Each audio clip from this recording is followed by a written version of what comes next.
First, I would like to thank PSM and Maldives TV for arranging such a conference, and it's very important for the industry to get to know about the highlighting topics. And also, thank you for the introduction. It's very flattering. And Elizabeth, great keynote speech, and I was lucky enough to travel to New Zealand, and there's an island, nearby island called Waiheke, where when we were young, our mothers used to show us Hindi movies, Indian movies. The stars will be crawling down the mountains, green mountains and everything. And probably that's how I got my name, Sunny. Anyways, so my job is very simple, and I'd like to share some of the few stories that we can grasp from this industry. Well, tourism started in 1970s, and Bandos Resort is one of the first resorts opened back in the day. But prior to opening the resort industry and introduction to tourism industry, there was a UN mission that came to Maldives and highlighted the drawbacks and hindrances, highlighting that we are unable and there's no scope for tourism in 1960s. However, some of the pioneers back in the day, Mr. Afif Nasim and our chairman of MATI board, really put an aggressive effort to bring the tourism that we are seeing today. However, back in time, there were no seaplanes, no internet, no phones, just Morse code and things like that. We can barely imagine the challenges they face. Not even a proper central government, not even MMA. What they did was, if there's a US dollar, they depend, just have a hunch and just say 12.85 or 10.9. That's how it is.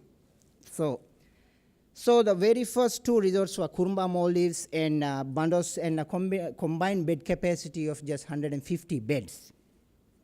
The first tourist came to Maldives was George Corbin, and along with him came some 22 tourists, and from there on we migrated to the beautiful underwater spa, underwater restaurants, overwater villas, and so much on that now we are able to enjoy in Maldives. And also, we gave introduction to liverboard safari vessels, and also we had a submarine, but it's not in operation at the moment. We have guest houses. The most recent establishment will be family stay homes. Also, we have an ice room in Maldives, and we are waiting for white workers to come, hopefully. And there's a Cloud9, which is for beauty and therapy and things like that. So we are also moving very much on the technological edge. Can anybody guess what this is? Star Wars was shot in Maldives in Lamu Atoll, and it was the most recent movie.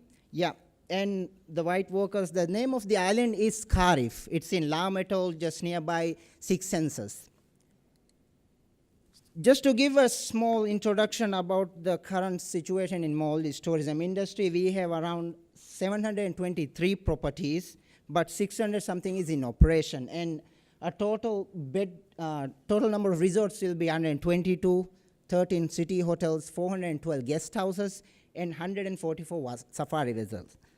The combined bed capacity, we are close to 40,000. Before we move into history, I'd like to give some future prospect of Maldives. We are also going to a very significant growth. There will be 30 to 50 more resorts coming within these 2 years, and we are also close in a growth for more than 1,000 guest houses and 200 safari vessels. This is significant growth compared to the previous years we have been experiencing in Maldives. And there's additional expansion in the airports, and more passenger airlines will be joining hands. I'm not an expert on history, but there's so much going on in Maldives that not only a honeymoon destination, we can also explore other areas while traveling. It's all about storytelling, like Elizabeth highlighted. Namely, there are very few who has dug into this scenario and understanding and discovering the historical evidences in Maldives, namely Pirard and HCP Bell. And we have a local historian named Ahmad Nasim Manik. He is also one of the few historians that unveil some of the discoveries in Maldives. There were, initially there were Buddhism in Maldives, not Islam, and it started in third century. And then there were Kola Rajas and other kings, sultans and everything.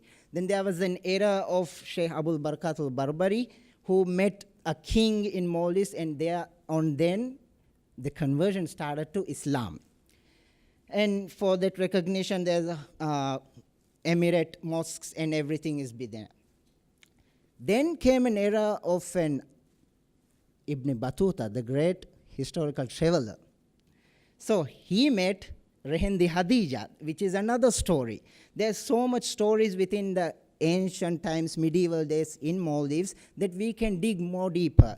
And Rehendi Hadija is one of the queens, very first queens in Maldives. Next is the archaeological sites. According to Ahmad Nasim's work, there are 59 islands with a lot of Buddhism, Islam, and ancient ruins that have been discovered. Some of them can be found in Formulak, which is called Havitta. There's also Uttuba, and so many other names have been made. Basically, these are temples and Buddhist religious statues. In Gan Island, in Lamet also, we have a temple. And in Utim, you have a very significant phenomenal story of Muhammad Takrufan. Muhammad Takrufan fought against Portuguese and defeated, and there was a vessel recently we reproduced called Kalofumi, where he fought against his brothers and everything. It's a great story which can be only discovered in Utim, which is very far. Then we have Hussain Takruffan's son, which we discovered in our very recent journey to Hanyamidu. We discovered Ibrahim Khalafan. We have a school also under that name. And he also was very first sultans. And these are some of the stories that we can find. This is my personal favorite, and I don't know how to express this. This is in Nilandu, far from Nilandu. There were some community back in medieval times where they were worshipping male private parts.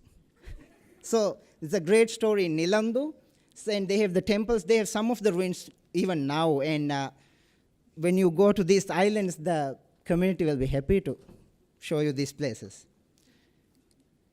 And through our projects, mainly the guest houses and MV+, we were lucky enough to travel to these islands, more than 80 islands, and we visited around 50 sites, but these are not protected. And these also create really good stories that we can protect and we can discover and we can provide and we can portray these stories to the travelers. But local tourism is not that much growing at the moment because we need a lot of infrastructure to put an effort on this area. But unlike resort hotels, there is the speed and it will significantly grow in the next future years. Through MV+, we were able to show few stories, not much, because the social media and YouTube is all about now video stories. So we developed one of the stories, and we are working on developing more stories. So this is my final. Can you play that video? Sound?